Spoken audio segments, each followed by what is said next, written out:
Hello everyone, आज के इस वीडियो में हम पढ़ने वाले हैं क्लास 11th रसायन विज्ञान का बहुत ही इम्पॉर्टेंट टॉपिक जो है न्यूट्रॉन की खोज। तो न्यूट्रॉन की खोज कैसे हुआ, न्यूट्रॉन की खोज किसने किया और किस सन में हुआ, न्यूट्रॉन का गुण क्या होता है, पूरा आज के इस वीडियो में हम एक्सप्लेन करने वाले हैं। और मैं आपको विश्वास दिलाता हूँ कि बहुत ही आसानी तरीके से आपको ये टॉपिक समझ में आएगा। तो चलिए हम स्टार्ट करते हैं। तो सबसे पहले तो न्यूट्रॉन की खोज, सबसे पहले तो ये हम जान लेते हैं कि न्यूट्रॉन की खोज कैसे हुआ था। तो ध्यान से आप समझेंगे, न्यूट्रॉन की खोज का प्रारंभ तब हुआ कि एक नाम था, एक वैज्ञानिक थे जिनका नाम है रदरफोर्ड। तो रदरफोर्ड वैज्ञानिक ने ये सोचा कि कोई भी परमाणु है तो किसी परमाणु का जो वास्तविक द्रव्यमान होता है, ठीक है, मतलब मान लेते हैं कि आपने दुकान पे गए, आपने कहा कि 2 केजी चीनी दे दीजिए, शक्कर मतलब दे दीजिए, तो 2 केजी क्या हो गया, वास्तविक द्रव्यमान हुआ। उसी प्रकार रदरफोर्ड ने यह सोचा कि कोई भी परमाणु है तो उसका जो वास्तविक द्रव्यमान होता है उसमें उपस्थित, उस परमाणु में उपस्थित जो इलेक्ट्रॉन और प्रोटॉन के द्रव्यमानों के योग के बराबर से कुछ अधिक होता है। इन्होंने ये सोचा। नहीं समझ में आया?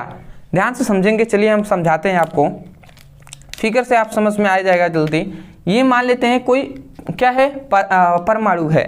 तो मान लेते हैं इस परमाणु का द्रव्यमान, इस परमाणु का जो द्रव्यमान है, ऐसे सपोज डेट हमने मान लिया 15 है, ठीक है। ऐसे हमने सपोज डेट मान लिया कि इस जो परमाणु का द्रव्यमान है 15, या आप कुछ भी मान सकते हैं, मान लेते हैं मैंने मान लिया 16 है, ठीक है। अब इसमें हम जानते हैं कि परमाणु में क्या होते हैं, उस समय तक जब न्यूट्रॉन की खोज नहीं हुआ था उस समय हम जानते थे कि परमाणु के अंदर 2 कण होते हैं। एक होता है परमाणु का एक नाभिक होता है, और इस नाभिक में कौन कौन से कण होते हैं, एक होता है इलेक्ट्रॉन और एक होता है प्रोटॉन। ये बात हम जानते थे।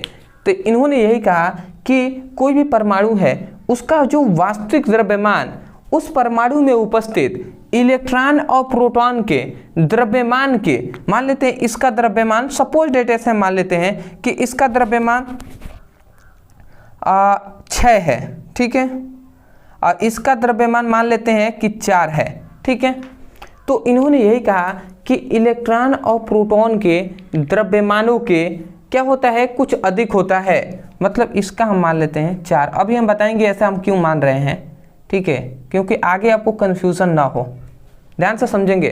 तो इन्होंने यही कहा कि कोई भी परमाणु है तो किसी परमाणु का वास्तविक द्रव्यमान उस परमाणु में उपस्थित इलेक्ट्रॉन और प्रोटॉन के द्रव्यमान के योग से कुछ अधिक होता है।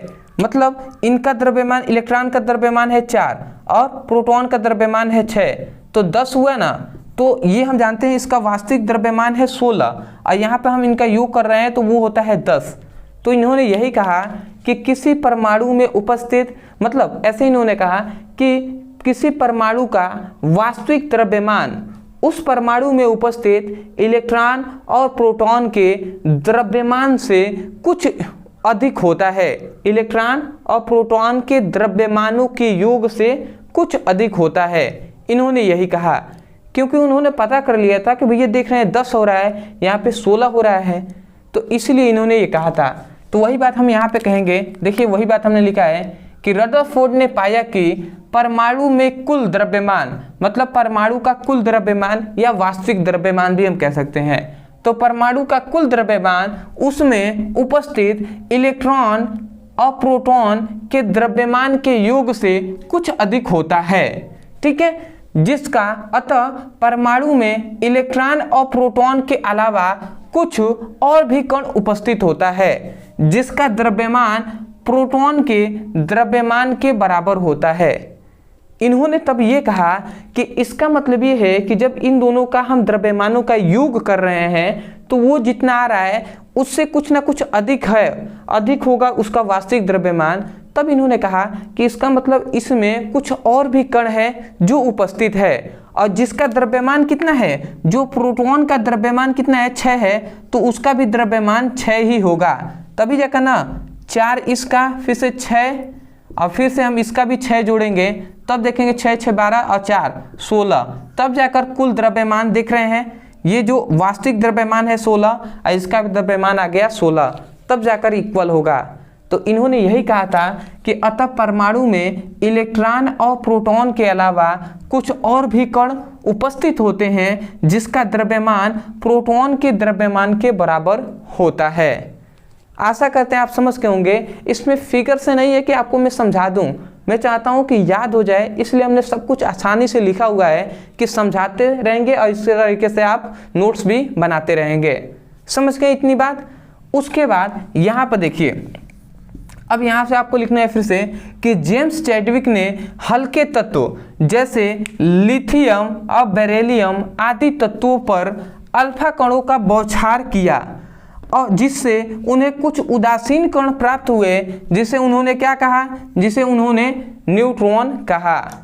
समझ में आ गया। मतलब जो क्या थे, जेम्स चैडविक एक नामक वैज्ञानिक ने, जिन्होंने हल्के तत्वों को लिया, जैसे लिथियम हो गया, बेरिलियम हो गया, ठीक है, जैसे लिथियम हो गया, बेरिलियम हो गया, इस प्रकार के हल्के तत्वों को लिया, इस पर क्या किया, अल्फा कणों का बौछार कराया।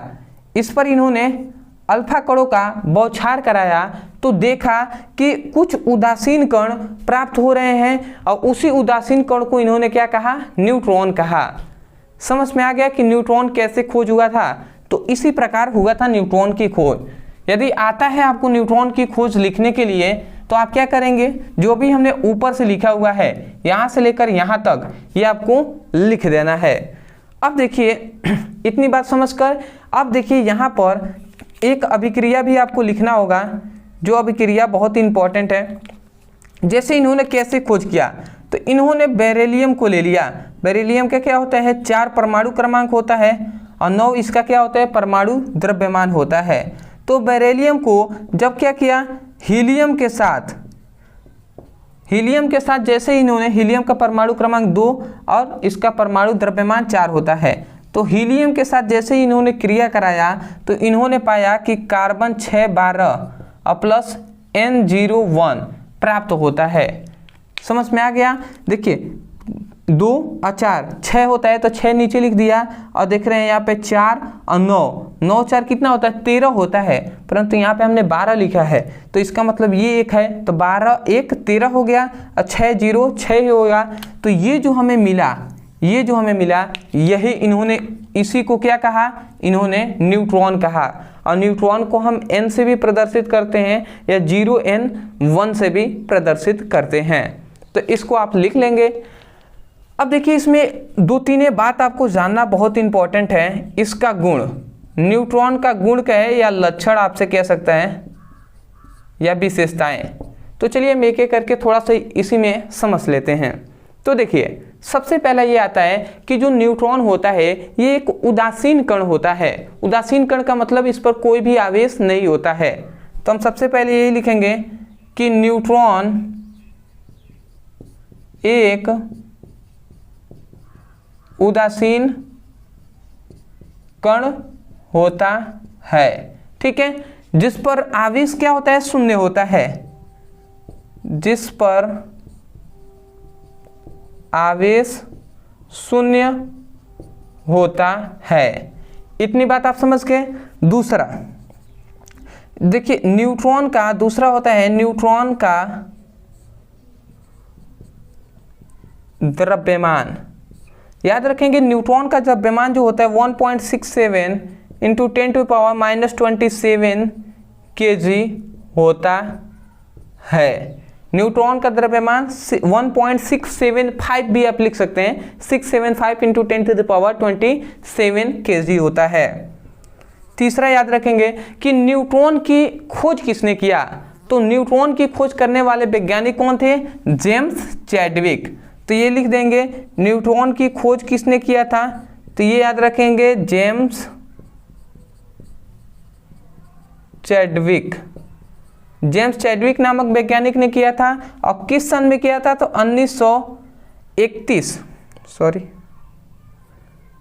1931 ईस्वी में किया था। तो इतनी बातों को आपको क्या करना है, अपने बुक में या अपने नोट्स में आपको लिख लेना है। तो आशा करते हैं दोस्तों आपको अच्छे तरीके से समझ में आ गया होगा न्यूट्रॉन की खोज कैसे हुआ और न्यूट्रॉन का गुण। तो मैं यही कहूँगा, यदि आपको समझ में आया है, वीडियो अच्छा लगा है तो वीडियो को लाइक कर दीजिएगा और चैनल पे नए हो तो चैनल को जरूर सब्सक्राइब कर दीजिएगा। और दूसरी बात, यदि आप सीरियस हैं क्लास 11th का पढ़ाई करने के लिए तो आप जाइए चैनल के प्लेलिस्ट में, वहाँ पर फिजिक्स और केमिस्ट्री का प्लेलिस्ट मिलेगा, वहाँ से अच्छे से आप पढ़ाई कीजिए। अदरवाइज कोई टॉपिक है जो आपको समझ में नहीं आता है, उस टॉपिक का नाम लिखिए यूट्यूब पर, अंत में हमारे चैनल का नाम लिखकर सर्च कर दीजिए, वीडियो आपको मिल जाएगा। तो चलिए दोस्तों, आज के लिए इतना ही, मिलते एक बेहतरीन टॉपिक के साथ, तब तक के लिए धन्यवाद। जय हिंद, जय भारत।